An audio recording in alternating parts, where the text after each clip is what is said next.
আমার বাংলায় এবার নজর রাখবো এসআইআর এ করা সুপ্রিম কোর্ট। বিহারে বাদ যাওয়া 65 লক্ষ ভোটারের নাম প্রকাশ করতে হবে নির্বাচন কমিশনকে।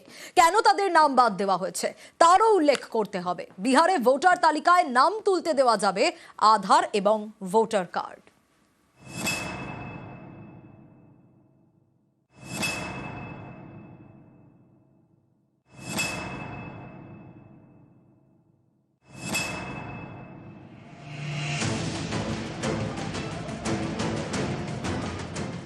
এবছরের শেষে বিহারে বিধানসভা নির্বাচন। তার আগে সেখানে এসআইআর বা ভোটার তালিকার বিশেষ নিবিড় সংশোধন করেছে নির্বাচন কমিশন। তালিকা থেকে বাদ গিয়েছে 65 লক্ষের বেশি ভোটারের নাম। বৃহস্পতিবার সুপ্রিম কোর্ট নির্দেশ দিল, বাদ যাওয়া এই 65 লক্ষ ভোটারের নাম মঙ্গলবারের মধ্যে প্রকাশ করতে হবে নির্বাচন কমিশনকে। কেন তাদের বাদ দেওয়া হয়েছে তালিকায় সেটা উল্লেখ করতে হবে। বুথ ভিত্তিক তালিকা টাঙাতে হবে পঞ্চায়েত অফিসগুলিতে। কোথায় কিভাবে নাম দেখা যাবে সেটা সংবাদপত্র, দূরদর্শন এবং রেডিওয় বিজ্ঞাপন দিয়ে জানাতে হবে। এখানেই শেষ নয়, এসআইআর এর সময় ভোটার তালিকায় নাম তুলতে আধার কার্ড বা ভোটার কার্ডকে গ্রহণযোগ্য নথি হিসেবে মানতে চায়নি নির্বাচন কমিশন। শীর্ষ আদালতের সুপারিশ সত্ত্বেও রাজি হয়নি তারা। এদিন সুপ্রিম কোর্ট নির্দেশ দিল,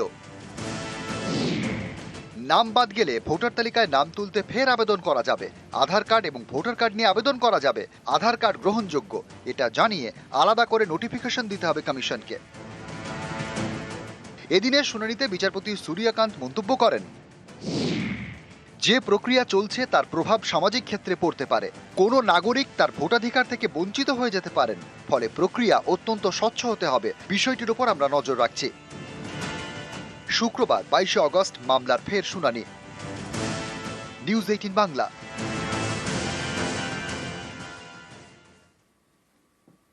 এসআইআর এ করা সুপ্রিম কোর্ট, আর এ নিয়ে বাংলাতেও চাপার উত্তর। খুবই তাৎপর্যপূর্ণ রায়। এই যে বিহারে এত মানুষকে বাদ দেয়া একসঙ্গে, কাদের এত বড় সংখ্যা 65 লক্ষ, কাদের নাম বাদ যাচ্ছে নামের তালিকা প্রকাশ করতে হবে। কেন বাদ যাচ্ছে সেটা দেখাতে হবে। আধার কার্ডকে বিবেচনা করতে হবে, মান্যতা দিতে হবে। এটা তো ইতিবাচক পর্যবেক্ষণ। তাহলে তো গণতন্ত্র সুরক্ষিত থাকার একটা ইঙ্গিত থাকে। আমরা চাই জেনুইন ভোটার তারা সবাই গণতন্ত্রের উৎসবে অংশ নেবেন। কেউ যদি নিজে থেকেও নাম তুলতে চান, এটা তো কমিশনের পুরোদস্তুর দায় এবং দায়িত্ব। তার সমস্ত যে সিস্টেম এটা সেই মানুষকে জানানো। কিন্তু নাগরিকরা হয়তো সেক্ষেত্রে সবাই সবটা জানেন না, সেটা তো নির্বাচন কমিশনের ব্যর্থতা। ইলেকশন কমিশন তো বিএলওর মাধ্যমে কাজ করেছে। বিএলওদের মধ্যে 402 জনের নামে বিহারে এফআইআর হয়েছে, 52 জন জেলে গেছে।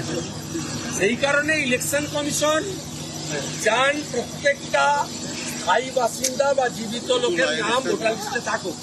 তাই এই তালিকাটা ড্রাফট তালিকা। যারা চিল্লাচ্ছেন তারা যদি 6 নম্বর ফর্মে আপত্তি দিয়ে দেন নাম অন্তর্ভুক্ত করার, সমাধান হয়ে যাবে। আমরাও দাবি করি যে প্রত্যেকটা জেনুইন ভোটার তার নাম থাকা উচিত। তৃণমূল চায় না মৃত ভোটারের নাম বাদ যাক। তৃণমূল চায় রোহিঙ্গাদের নাম রাখতে। তৃণমূল চায় বাংলাদেশি মুসলমানদের নাম রাখতে।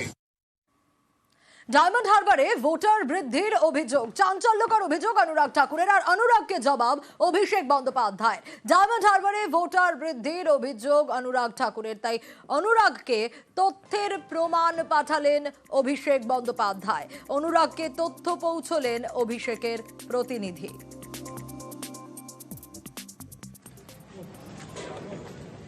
সেই ছবি দেখাচ্ছি অনুরাগ ঠাকুরের বাড়িতে, যে সময় অভিষেক বন্দ্যোপাধ্যায়ের প্রতিনিধি পৌঁছে যান একেবারে তথ্যের প্রমাণ নিয়ে, পেন ড্রাইভ নিয়ে। কারণ অনুরাগ ঠাকুরকে এভাবেই জবাব দিলেন অভিষেক বন্দ্যোপাধ্যায়। কি অভিযোগ করেছিলেন অনুরাগ ঠাকুর? ডায়মন্ড হারবারে ভোটার বৃদ্ধির অভিযোগ করেছিলেন। একই অ্যাড্রেসে একাধিক নাম রয়েছে এমন অভিযোগ করেছিলেন। একটু দেখাই। डायमंड हार्बर में मल्टीपल रिलीजन के एक ही घर नंबर 0011 पे बूथ नंबर 103 पे फाल्टा असेंबली में वहां पे रजिस्टर हुए। खुर्शीद आलम एक ही रहता है लेकिन इनका बाप बार बार बदल जाता है। डायमंड हार्बर में अभिषेक जी जाइए, कभी मिलके तो आइए और पता कीजिए क्या खुर्शीद आलम के पिताजी एक ही हैं कि अलग अलग बदल गए हैं और इनका नाम कैसे बार बार बदल गया है। मास वोटर एडिशन की बात करूं, 1724 में से 301 बूथ में 15% वृद्धि हुई है पिछले 4 सालों में, और सारे टीएमसी ने जीते हैं। अभिषेक बनर्जी जी चेक करिए, वहां पे सरकार भी आपकी है, बीएलओ भी आपके हैं, बीएलए भी आपके हैं।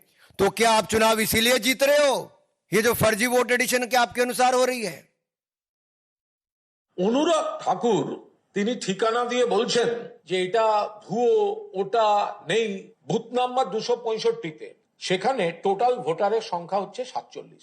এর মধ্যে এখন রয়েছেন 41 জন, বাকি 6 জনের হিসাবও অভিষেক বন্দ্যোপাধ্যায়ের তরফ থেকে দিয়ে দেওয়া হচ্ছে। আর একটা মারাত্মক মিথ্যা কথা বলেছেন। তিনি বলছেন ডায়মন্ড হারবার কনস্টিটিউয়েন্সিতে 4 বছরে 15% ভোটার বেড়ে গেল কি করে। 143 নম্বর ডায়মন্ড হারবার অ্যাসেম্বলি কনস্টিটিউয়েন্সি, সেখানে ভোটার বেড়েছে 4.70%। 144 নম্বর ফলতা অ্যাসেম্বলি কনস্টিটিউয়েন্সি, ভোটার বেড়েছে 4.09%। আপনি যদি গ্রামের ভেতরে ঢোকেন তাহলে দেখবেন আলাদা করে রাস্তার নাম দিয়ে, আলাদা করে বাড়ির ঠিকানা দিয়ে বাড়ি পাওয়া কঠিন, কারণ ওখানে সিস্টেমটা আলাদা। আপনার দেখার কথা জেনুইন ভোটার না জেনুইন ভোটার নয়। এখন অনুরাগ ঠাকুর হোমওয়ার্ক করেননি, গোটা তথ্য পরিসংখ্যান অভিষেক বন্দ্যোপাধ্যায় অনুরাগ ঠাকুরের কাছে পাঠিয়ে দিচ্ছেন। আমি এখানে 40 বছর ভোট দিচ্ছি, এখন আমাকে বলছে ভোটার কার্ড ভুয়ো। এটা সব মিথ্যা। বিগত কিছু বছর ধরে এখানে বাস করছি এবং আমার পূর্বপুরুষরা সবাই এখানে বসবাস করেন এবং ভোট দেন। জানি না কিভাবে গণমাধ্যমে আমরা জানতে পেরেছি যে আমাদের ভোটার কার্ডগুলিকে ফেক বলে করা হচ্ছে, অভিযোগ করা হচ্ছে। আমাদেরকে কেন ভুয়ো বলে ঘোষণা করা হচ্ছে আমরা জানি না। 265 নম্বর বুথের ভোটার এবং এখানকার স্থায়ী বাসিন্দা। আমি এক সংবাদ মাধ্যমের মাধ্যমে জানতে পারলাম যে আমাদের হচ্ছে গিয়ে ভোটার লিস্টের নাম নাকি ভুয়ো। সবাই আতঙ্কিত যে আমাদের নামটা কেন ভুয়ো হলো। আমরা বিগত কয়েক বছর ধরে ভোট দিচ্ছি এবং আমার পূর্বপুরুষরা সবাই এখানকার স্থায়ী বাসিন্দা এবং এখানে ভোট দেয়। এসআইআর চালু করতে নির্দিষ্ট শর্ত আরোপ অভিষেকের। এসআইআর চালুর আগে লোকসভা ভাঙার দাবি অভিষেক বন্দ্যোপাধ্যায়ের। তালিকায় ভুল থাকলে আগের সিইসির বিরুদ্ধে এফআইআর। শিলিগুড়িতে বারবার টার্গেট এটিএম, এবার খড়িবাড়ির এটিএম লুটের চেষ্টা। ভিন রাজ্যের দুষ্কৃতীদের নিশানায় শিলিগুড়ির একের পর এক এটিএম। পুলিশি টহলদারি বারুক চাইছেন স্থানীয়রা। ভাঙচুর করা হয় এটিএম, ফের এটিএম লুটের চেষ্টা। আবারও সেই শিলিগুড়ির খড়িবাড়ি। এখানকার ভাল্লুকগাড়ায় 327 নম্বর জাতীয় সড়কের পাশেই রয়েছে বেসরকারি ব্যাংকের এটিএম। বুধবার গভীর রাতেই এটিএম লুটের চেষ্টা করে দুষ্কৃতীরা। পুলিশের অনুমান বিহার থেকে গাড়িতে এসেই দুষ্কৃতীরা এটিএম লুটের চেষ্টা করে। রাত তখন প্রায় 2:10। ভাল্লুকগাড়া এটিএম এর সামনে এসে দাঁড়ায় একটি সাদা গাড়ি। এই গাড়ি থেকে নামে 4 জন। এটিএম ভাঙা শুরু করে। তাদের এটিএম ভাঙতে দেখে ফেলেন এক ডাম্পার চালক। তিনি বিষয়টি জানান এটিএম এর কাছে থাকা একটি দোকানে। রাত প্রায় 2:30। দোকানদারের ফোনে ঘটনাস্থলে পৌঁছয় পুলিশ। পুলিশকে আসতে দেখে গাড়ি নিয়ে পালায় দুষ্কৃতীরা। এই সোয়া 2টা নাগাদেই এটা ভাঙচুর হয়। বিহারের দিক থেকে আসাই কোনো গাড়ি এসে সাইডে লাগানোর পরে ভিতরে ঢুকে চেষ্টা করে ভাঙার জন্য এটিএমটা। ফুটেজ থেকে যা বোঝা যাচ্ছে 3-4 জনের মতো ছিল।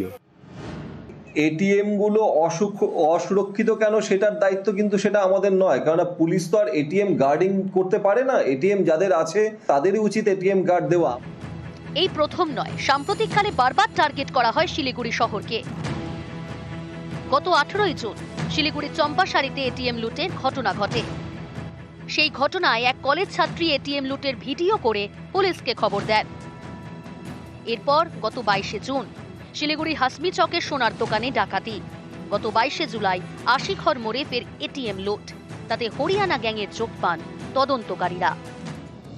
তদন্তকারীরা জানতে পেরেছেন ভিন রাজ্য থেকে এসে শিলিগুড়িতে ভাড়া বাড়িতে থেকেই এই অপরাধের ছক কষা হচ্ছে। ভাড়াটেদের তথ্য জানতে অ্যাপ চালু করেছে শিলিগুড়ি মেট্রোপলিটন পুলিশ। এরপরে ফের এটিএম লুটের চেষ্টা। এবার টার্গেট শিলিগুড়ির খড়িবাড়ি। আমরা চাই পুলিশ প্রশাসন আর একটু সতর্ক থাক বা আমাদের টহলদারিটা ঠিক মতো হোক।